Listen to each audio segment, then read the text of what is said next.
옵셋 구조 방식을 할 건데 옵셋 구조 방식은 뭐가 전제 조건이 돼야 되냐면 높은 방향이 전제 조건이 돼야 돼요. 왜 그렇죠? 왜 옵셋 구조나 하이라인 구조는 높은 방향 지점이 우선되는 구조 방식일까요? 뭐냐면 각도 때문에 그런 거예요. 자, 지금부터는 비대칭이기 때문에 내가 수직으로 매달리는 부분은 질량이 높고 하중에 뭐예요? 이 걸려있는 하중이 전체를 걸리죠. 그죠?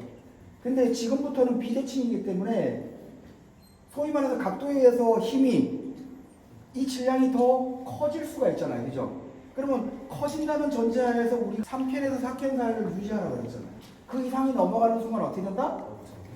닿는 순간 로프가 절단될 수 있기 때문에 그래요. 그래서 우리가 하이라인이나 옵셋 구조 방식에서 그냥 이런 모서리를 지나서 구조를 하는 거는 바로 그런 사항의 고려가 없기 때문에 그런 거예요. 그래서 반드시 높은 방향 지점을 만들고 그 높은 방향 지점을 통해서 로프가 어떻게 해요? 하중이 갑자기 늘어나더라도 뭐만 안 하면 되는 거예요. 닿는 곳이 없으면 되는 거잖아요.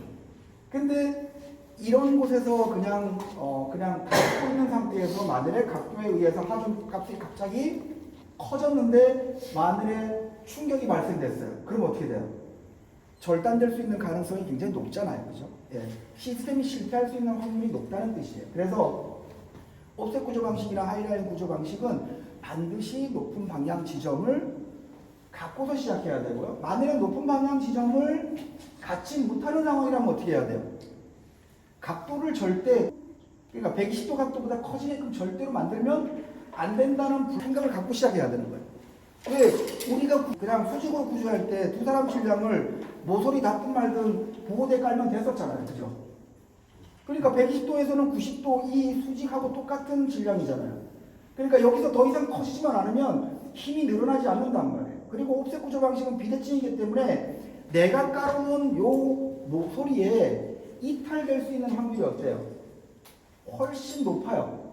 그렇기 때문에 내가 보호대를 댔으니까 마차 이 모서리를 지나도 돼 라고 하는 거는 뭐냐면 얘가 절대로 이 자리에서 움직이지 않는다는 전제하에서 그 얘기를 하고 있는 거예요. 근데 전제가 안 되거든요. 옵셋 구조 방식은 그 비대칭 쪽에서 만약에 문제가 생기게 되면 시스템을 어떻게 요동시게 되어 있거든요.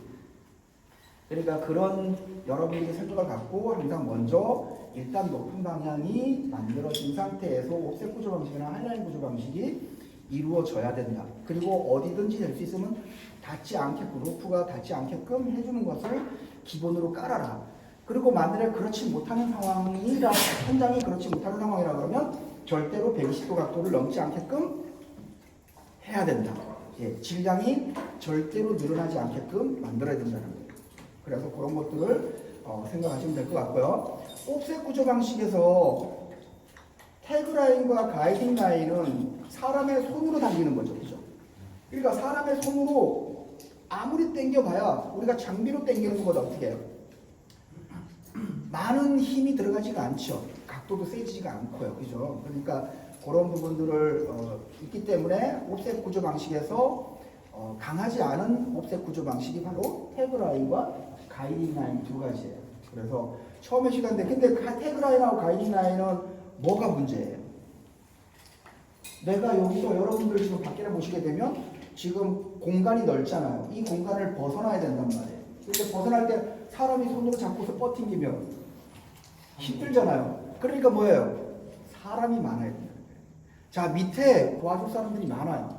그러면 여기서 트래킹 라인처럼 디바이스에 고정시켜서 각도를 조절할 필요가 없죠. 왜? 사람들이 많은데 그냥 잡아 당기면 되는 거죠.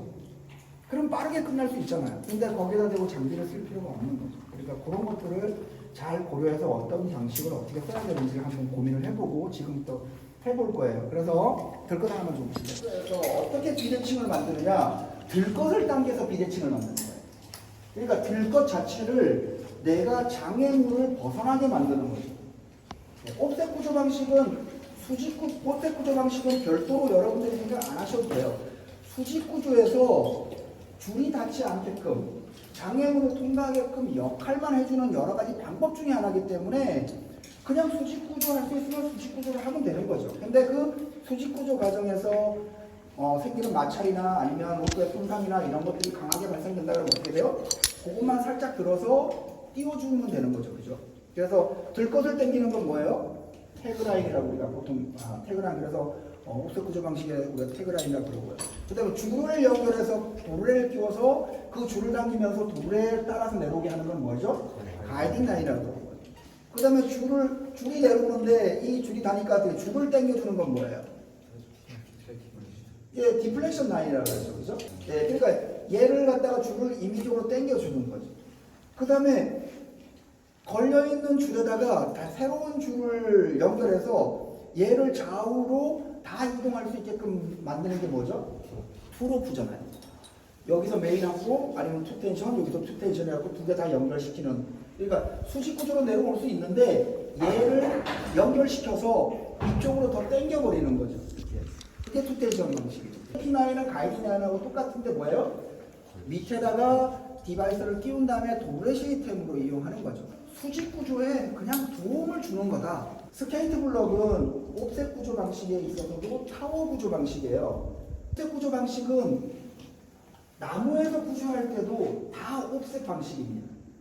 자, 아보리트가 나무를 딱 잘랐죠, 그죠? 그러면 밑에 있는 장애물에 떨어지지 않게끔 줄에 딱 걸리게 만들어요. 그런 다음에 어떻게 원하는 곳으로 이동하죠. 행글라이더가 걸려도 마찬가지예요. 그것도 다 옵셋 구조 방식이에요. 장비를 어떤 거에 쓰냐에 따라서 차이가 있는 거지 방식 자체는 다 옵셋 구조 방식이에요. 그래서 여러분들이 옵셋 구조 방식을 알게 되면 나무에서 구조하는 거, 그의 기타 수직으로 구조하기 어려운 모든 장소에서 그 장애물을 벗어나는 모든 구조를 가능하게 만들어주는 거예요. 대신 반드시 높은 방향 지점이 선행되어야 된다는 것을 일단 기본적으로 좀 인식을 가지시면 좀 더 안전하실 거예요.